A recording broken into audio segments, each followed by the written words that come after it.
just jumping into this, I'm showing my process of how I sketch out comics. I learned how to make comics just because I like showing off to my friends. I want to do this kind of thing professionally, and I spent a lot of time learning how to do it. And I think the best way to apply that is just actually show what I'm doing to a real audience. First thing I do is just establish the scene. It's really important to show where you are.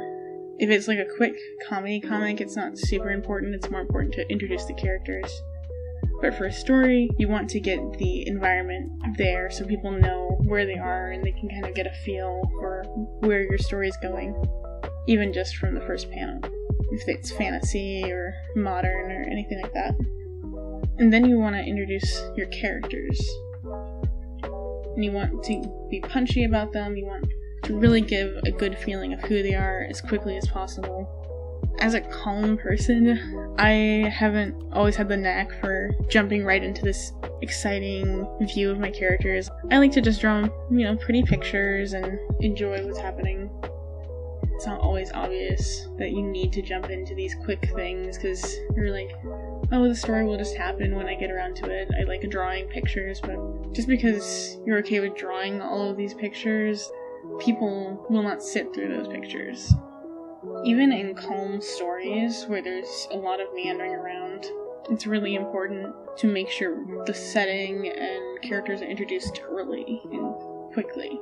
In one of my favorite anime called Kino's Journey, one of the main focuses of that anime is just on exploring its world. But in the first episode, you're seeing this is a very intriguing world, and this person likes to travel a lot, but they're a loner, and they can't stay anywhere too long, even though all of these places would be so wonderful for them. It's like, holy shit, you want to know what's going on with that person. And that's my goal in storytelling, is give enough information that people are interested. It's also important to show conflict with characters. With this character, Ego, he's a non-binary princess. He's a non-binary little shithead, and I love him.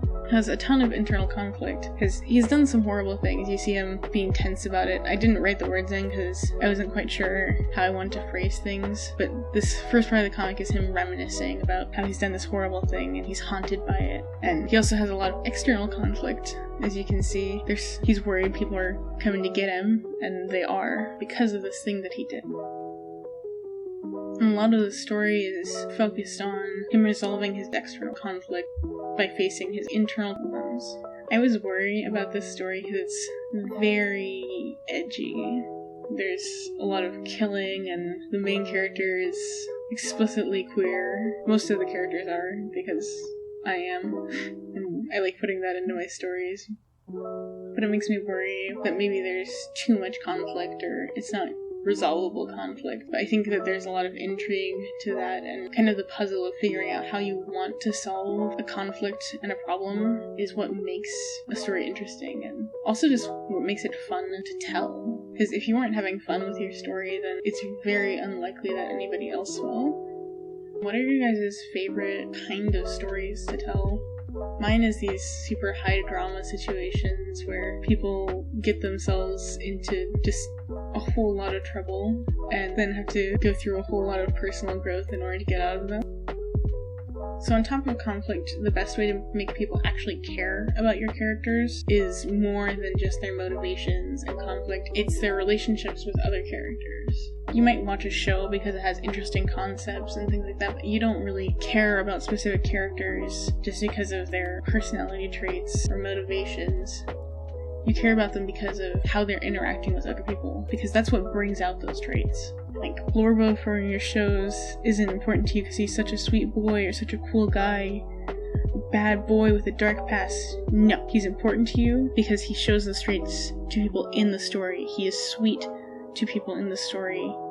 He's standoffish to the people around him, gives him an air of superiority, and it might make other people pissed off. And that's why you like him, is because he's just a little shit like that. And other people is always where the conflict comes in when you have these stories about people. In writing advice, people will say that there's plot-driven stories and then character-driven stories. And that's kind of true, but I think that realistically, all stories are character-driven stories. Because you have things like Lord of the Rings where yes, there's this big focus on getting from point A to point B, but like you wouldn't care about that journey if not for the way that the characters interact with each other and push each other. Frodo isn't doing anything without Gandalf telling him what to do, and his struggle at the end would just be kind of off-putting and depressing if it wasn't for Sam being there to support him. Like, it is so important to show the relationships between these characters, and with these characters there's this very instant dynamic between them where like this person came here to hurt him and he's hurt other people, and it's also implied that they know each other. I think when you're making any kind of characters, it's always much easier to make their dynamics easier if they know each other. Like if they have interacted or if they have a reason to interact frequently, that is a good way to build interest in those characters. And the second character's name is Lawrence. They're one of my friend's characters, and when we were creating these characters, we created them around the same time because we wanted them to interact with each other. We wanted them to have an interesting dynamic of people that choose to be violent for these different reasons, and people who have these very conflicting senses of identity and what's important to them, but still feel the need to interact with each other because they can make up for each other's faults. And they're also people that feel the need to do that when they see the opportunity. If you aren't used to interacting with other people, this can be difficult to imagine how would these people interact with each other. A lot of times you are going to be falling back on media that you've seen.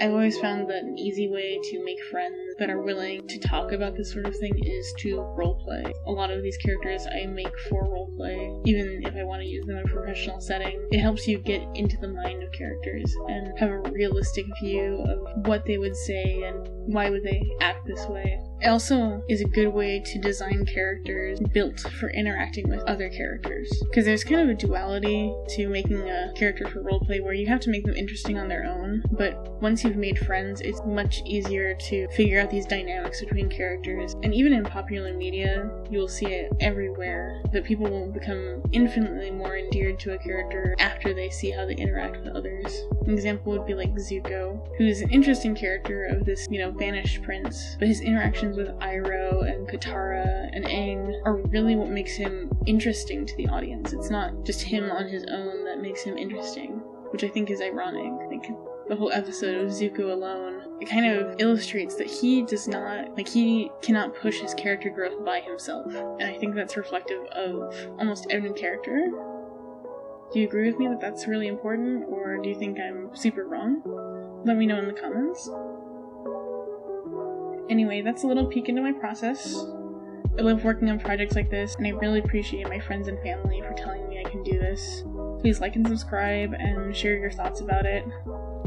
One of my friends was talking about how I should kind of create a unique identity from my old social media accounts. I should probably think about different channel names, so I'm also interested in ideas for that. I hope you guys have a nice day. Bye!